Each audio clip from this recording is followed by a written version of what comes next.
दोस्तों, जिन लोगों ने ई श्रम कार्ड बनवा लिया है उनके लिए सरकार बहुत सारी योजनाएं चला रही है और उन योजनाओं में से एक योजना है पेंशन योजना। इस योजना के द्वारा आप सरकार से 36,000 रुपये साल का या 3,000 रुपये महीने के हिसाब से पेंशन ले सकते हैं और यह पेंशन जब तक आप जीवित रहेंगे आपको मिलती रहेगी और आपके न रहने के बाद में आपकी पत्नी को यह पेंशन दी जाएगी।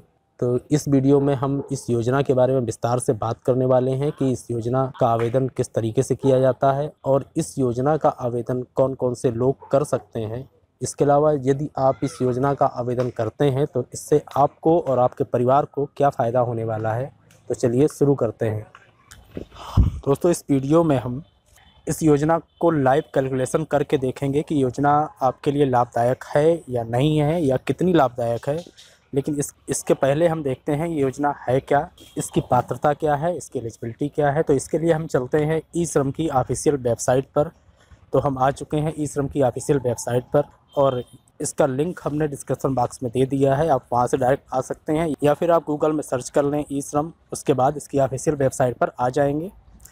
और यहाँ पर हम देख रहे हैं कि दाहिनी तरफ एक लिंक दिया हुआ है कि 3,000 रुपये महीने की पेंशन पाने के लिए यहाँ पर रजिस्टर करें। तो हम यहाँ पर क्लिक कर देते हैं। जब क्लिक करते हैं तो इस योजना के बारे में डिटेल हमें मिलती है और यहाँ पर इसकी एलिजिबिलिटी दी गई है, कौन कौन से लोग इस योजना को आवेदन करने के लिए पात्र हैं। तो सबसे पहली शर्त है कि वह व्यक्ति जो इस योजना का आवेदन करना चाहता है उसकी उम्र 18 से लेकर के 40 वर्ष तक होनी चाहिए। इसके बाद के उम्र के लोग इस योजना का आवेदन नहीं कर सकते हैं।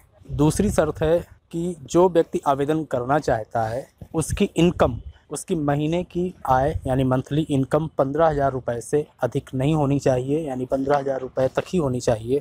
वो व्यक्ति इस योजना का आवेदन करने के लिए पात्र है।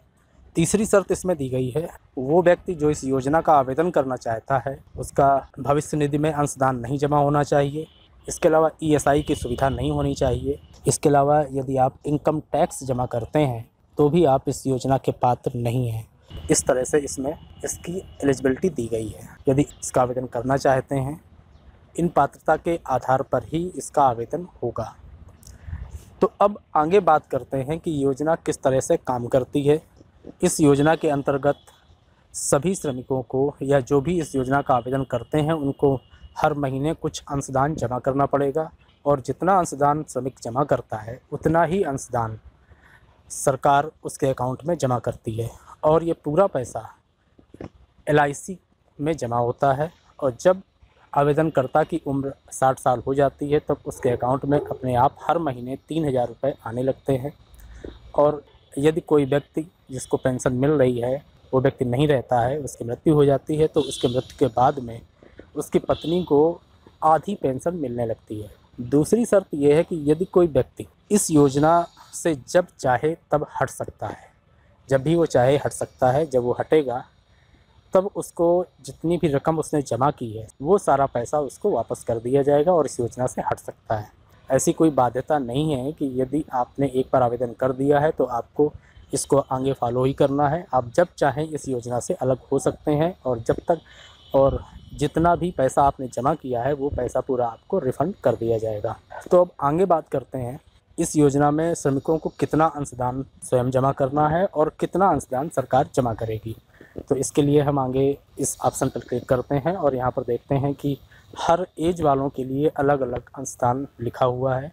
जैसे कोई 18 साल का है तो उसको 50 रुपये अंशदान जमा करना है, 50 रुपये वो श्रमिक जमा करेगा और 50 रुपये सरकार जमा करेगी। इस तरह से 100 रुपये उसके अकाउंट में जमा होंगे। इस तरह से कोई व्यक्ति यदि 40 साल का है तो उसको 200 रुपये हर महीने जमा करने पड़ेंगे और 200 रुपये हर महीने सरकार भी जमा करेगी। इस तरह से उसके अकाउंट में 400 रुपये जमा होंगे और यह रकम LIC में जमा होगी। और जब आपकी उम्र 60 साल हो जाएगी तो आपके अकाउंट में 3,000 रुपये महीने की पेंशन आने लगेगी। तो अब हम आगे बात करते हैं ये योजना लाभदायक है या नहीं है। इसके लिए हम कैलकुलेशन कर लेते हैं।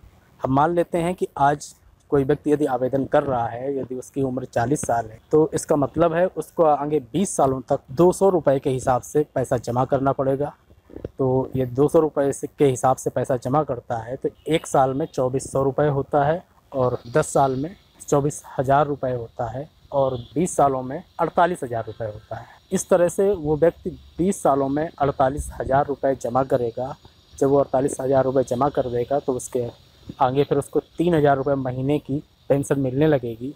इस तरह से जब पेंशन लेगा, इस तरह से आगे 16 महीने में यदि वो 16 महीने पेंशन ले लेता है तो उसकी पूरी रकम वापस हो जाएगी और उसके बाद में जब तक वो जिएगा, जब तक वो ज़िंदा रहेगा, तब तक वो 3,000 रुपये के हिसाब से पेंशन लेता रहेगा। और यदि उस व्यक्ति की मृत्यु हो जाती है तो उसके बाद उसकी पत्नी जब तक जीवित रहेगी तब तक उसको आधी पेंशन मिलती रहेगी।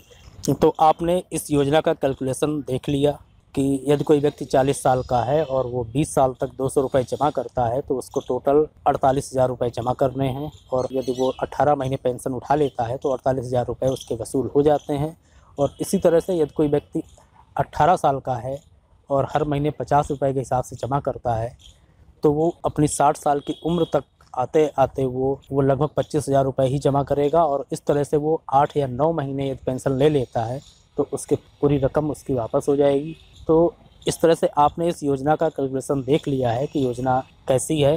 तो आप लोग कमेंट में ज़रूर बताएं कि योजना आपको कैसी लगी, योजना आपके लिए लाभदायक है या नहीं है। इसके अलावा इस योजना का आवेदन किस तरह से करना है इसको हम आगे आने वाले वीडियो में बताएंगे। तो यदि आपको हमारा वीडियो पसंद आए तो आप इसको लाइक करें, शेयर करें और हमारे चैनल को सब्सक्राइब करें। धन्यवाद।